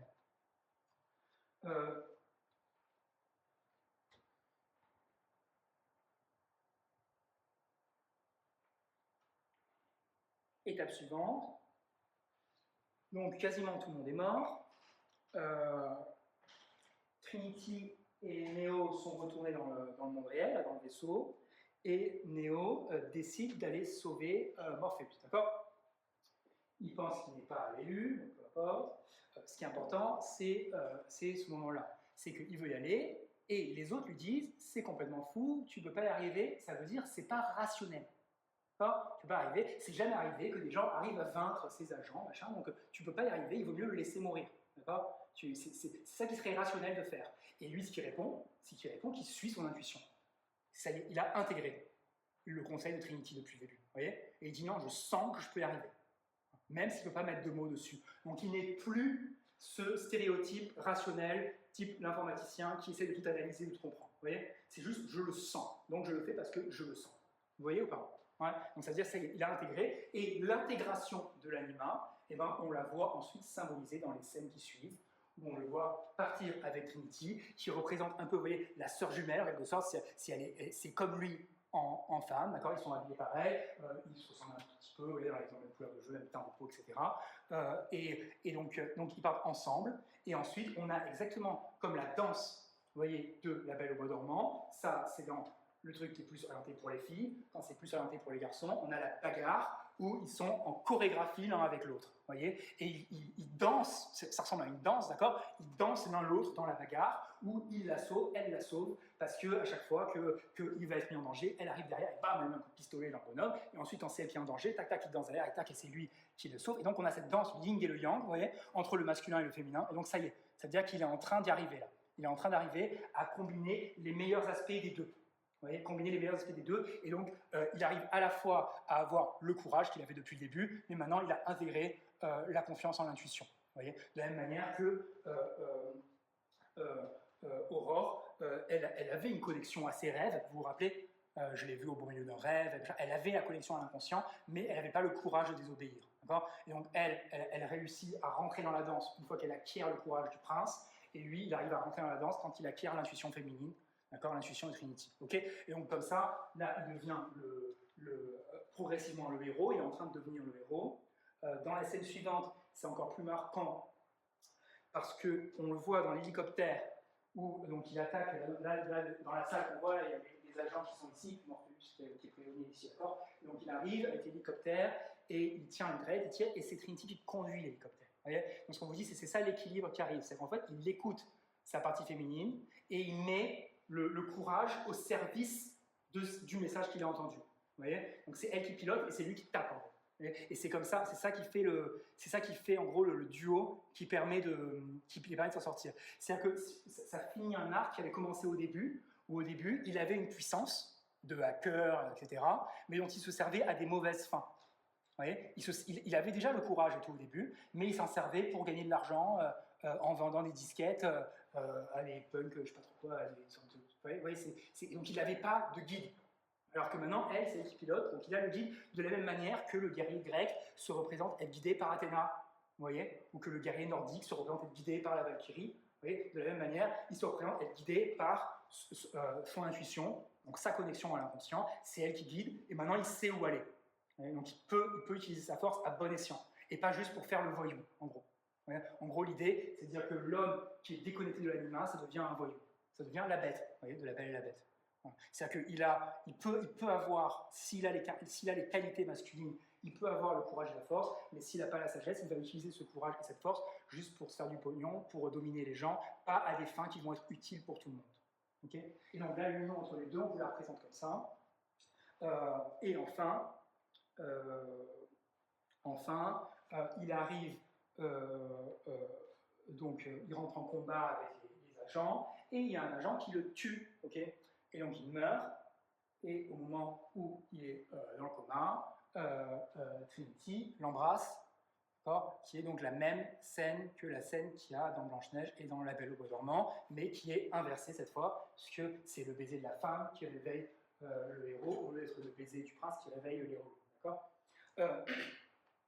Cette scène, elle est un peu plus explicite que les scènes avec les princesses, parce que au moment de l'embrasser, elle lui dit « je t'aime », d'accord ? C'est la première fois qu'on parle d'amour depuis le début. Donc le film dure 2 heures, le film a duré 1h45, et c'est la première fois qu'on parle d'amour. Okay, je vous l'ai dit plusieurs fois, on a vu ça en cours ensemble, on a vu ça dans la conférence précédente. L'amour, c'est systématiquement dans notre culture représenté comme le stade le plus haut de l'anima, comme le sentiment le plus élevé. Qu'est-ce que ça veut dire ? Ça veut dire que la première chose, c'est d'apprendre à reconnaître ses sentiments. Et quand vous apprenez à reconnaître les sentiments, vous apprenez là j'ai honte, là j'ai peur, là je suis en colère, etc. Vous apprenez à reconnaître les sentiments. Ce que vous devez apprendre, c'est que ces sentiments, ils ont une hiérarchie les uns par rapport aux autres. Il y a certains sentiments auxquels il faut faire plus confiance que d'autres, en gros. Et la plupart des sentiments, des fois il faut leur faire confiance, des fois il ne faut pas leur faire confiance. Par exemple, ce n'est pas parce que tu as peur que tu ne dois pas le faire. Parce que tu as peur, je dois te demander pourquoi j'ai peur. Et après avoir analysé ça, parfois tu as raison d'avoir peur, parfois tu n'as pas raison d'avoir peur. Fais attention à ta peur. Les gens se sentent coupables. Aujourd'hui, la culpabilité, c'est un sentiment qu'on diabolise beaucoup. On présente beaucoup la culpabilité comme étant toujours négatif. Voilà, les gens ne devraient jamais se sentir coupables. Mais non, la culpabilité, c'est quelque chose qui parfois peut vous apprendre beaucoup de choses. Si vous vous sentez coupable, il faut que vous vous demandiez pourquoi. Il faut que vous ouvriez à ce que ça vous dit de votre inconscient. Et parfois, la culpabilité, en effet, vous n'avez pas à la ressentir. C'est quelqu'un d'autre qui vous fait culpabiliser, vous n'avez pas à ressentir la culpabilité. Okay, mais dans notre culture, et je dis dans notre culture, je ne dis pas par exclusion aux autres, je dis parce que c'est celle que je connais.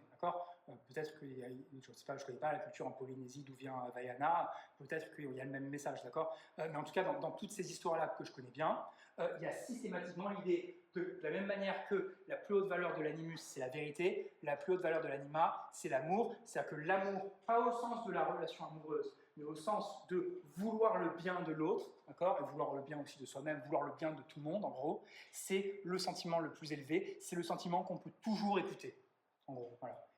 Si vous êtes dirigé par la volonté de faire du bien aux autres, ça, vous pouvez toujours faire confiance à ce sentiment. Vous voyez, et c'est celui-là qui triomphe de la peur, c'est celui-là qui triomphe de la honte, etc. Vous voyez, si vous avez conflit entre ces deux-là, il faut suivre l'amour. Et donc, du coup, c'est très intéressant, c'est de la même manière que dans La Belle au bois dormant, où on avait l'amour tout le long. Tout le long, l'amour, l'amour, l'amour, d'accord ? Et à la fin, la vérité. Et donc il y a l'amour et la vérité, et c'est ça qui permet de triompher. Et bien là, c'est l'inverse. Matrix, c'est toute une histoire où tout le long, c'est je veux savoir la vérité, il faut savoir la vérité, c'est quoi la vérité sur le monde ? Et à la fin, tant qu'il n'a que la vérité, ça ne suffit pas. Il faut qu'il ait aussi l'amour. C'est-à-dire que le héros, c'est quelqu'un qui est honnête, mais aussi quelqu'un qui est éprouvé d'un sentiment d'amour pour le monde, d'amour pour les gens. Si vous êtes quelqu'un d'honnête, mais que vous pensez qu'à vous ne pouvez pas être un héros. Ça ne suffit pas. Il ne suffit pas d'être fort, etc. Ça ne suffit pas. Ce qu'il faut, c'est ça la sagesse ultime. Ce qu'il faut, c'est juste vouloir le bien de tout le monde. Et donc, un autre schéma aussi qui est classique, c'est un schéma qu'on retrouve par exemple dans l'Évangile. C'est que la personne n'est pas capable d'aimer parce qu'elle n'a pas été aimée. Et donc, Jésus dit, voilà, comme je vous ai aimé, maintenant aimez-vous les uns les autres. Parce que vous avez reçu l'amour, maintenant vous pouvez donner l'amour. Et c'est un schéma très typique que dans une famille pathologique où il n'y a pas eu d'amour, l'enfant ne connaît pas l'amour, il n'est pas capable de donner l'amour. C'est un schéma qui est typique. Et donc là, en fait, c'est pareil, Néo, on n'a pas vu une seule fois qu'il a reçu de l'amour de toute l'histoire, d'accord ? On n'a jamais vu ça. Mais au moment où il reçoit l'amour, du coup, il comprend ce qu'est le sentiment et ça le réveille. Et là, il devient le héros, et là c'est terminé, il sauve tout le monde. Ok ? Ouais ? Voilà. Allez, on s'arrête là. Je vais juste fermer ça.